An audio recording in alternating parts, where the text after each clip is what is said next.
Caleb Jones, and today we're going to be talking about Microsoft Excel for your adult computer class here. First, start off by opening up Excel on your computers.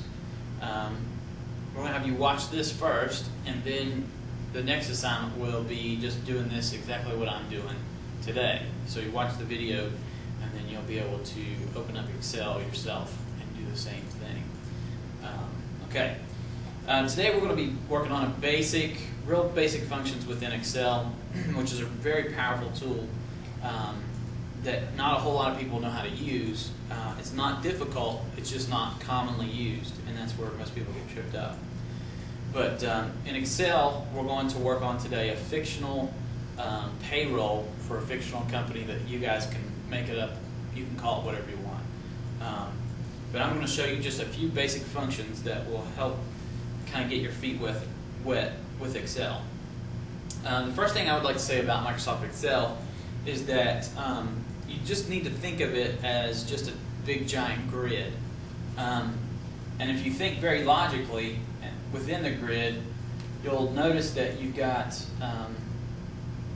columns, which is A, B, C, D, and so on and so forth, and then rows. And you can see that here. Row 1 through however many you need. When we're working in Excel and we need to tell very specific directions to the computer, we need to think very, very basic and very, very logical, okay? Because the program needs very simple, logical instructions. And if we think of Excel as a grid, then that will help us a lot. So if we want something to be in cell A1, we don't need to tell it, okay, A1 equals this or whatever, because you've already selected cell A1.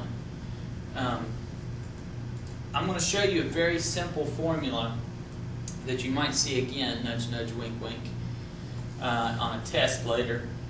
But if I were to put my, let's say for example, I was going to put my name in cell B3. So I'm just going to double click on the cell and type my name. Okay. And if I needed to write, if maybe I had a question on a test that might say, write a formula that shows your name, okay, then all I would do and say, write a formula that shows your name in cell A1. So all I would do is just click on cell A1. I know that the information that I want is in cell B3. Okay, so all I need to do then is go to cell A1. I don't need to type A1 equals, okay, because I'm already in cell A1.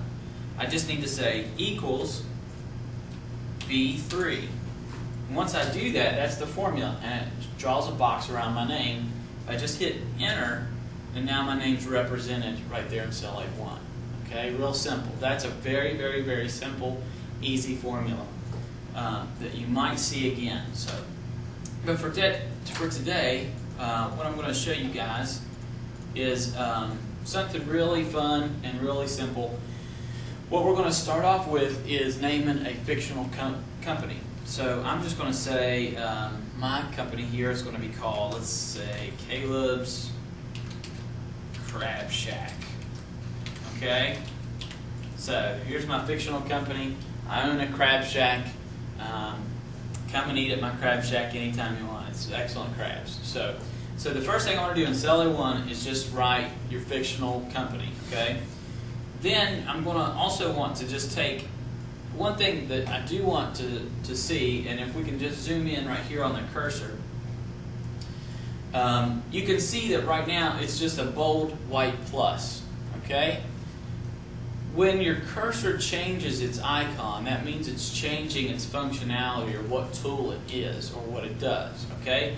So when you're working in Excel, you want to make sure that you pay attention to what that cursor icon is. Right now it's a bold white plus, but if I move it right here, it turns into 4 arrows, okay? Which just means I can move some things.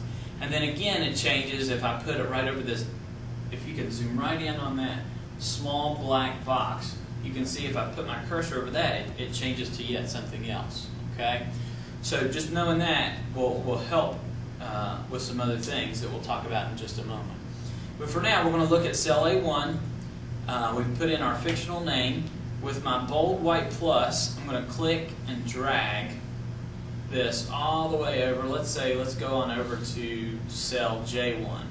So now everything should be highlighted from cell A1 all the way to J1. Okay?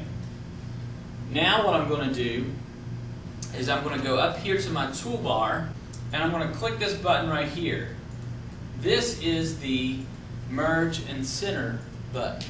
Okay?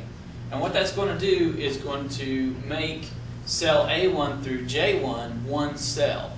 Okay? So I'm going to click on that, and you'll see that I no longer have lines on, like, no longer does cell C1 or H1 exist, because now A1 has taken all the way up from A to J, okay, in the row 1. So it's also centered that information there. Okay? Pretty simple, okay, with one button. The other thing I want to do to kind of snazzy up my presentation is I'm going to click on cell A1, which it should already be highlighted, and I'm going to change the color, the fill color inside there, and let's say I'm going to change it to blue. Okay, so now my header is blue, and that was real simple by just going up to this little paint bucket, and when you put your mouse over it, tells you the fill color, and if you select the arrow, then it will give you a choice of different colors. So you can make yours whatever color you want. Okay? But now that I've changed mine to blue, I'm going to need to change my font color, because now I can't really see Caleb's Crab Shack anymore. So now I'm going to go over here to this A with a red line underneath it, and that's the font color. Okay? So I'm going to click that drop down arrow, and I'm going to choose a contrasting color. Because I've got a dark blue, I'm going to use maybe a white. And now you can see that my title pops out there. I can also change the font size and the font style here. Say I want to change it to that, and we'll say maybe I want to change it to a bigger font, maybe 22. Now it really pops. Now you can really see it. Okay? So that's really simple. It's just some simple stuff, and it's the same types of functionality or tools that you would use within, say, Word. You know, your font size, your font style, font color, things like that. The next thing that I'm going to want to do is I'm going to want to put some titles in here. So I'm going to take my cursor and I'm going to move it over this number 2. And notice when I move my cursor from the grid onto the number 2, it changes, the cursor changes its icon, okay? Which should indicate that it's changing the tool or functionality of the cursor. So I'm just going to click on that number 2, and what that's going to do is highlight the entire row, number 2.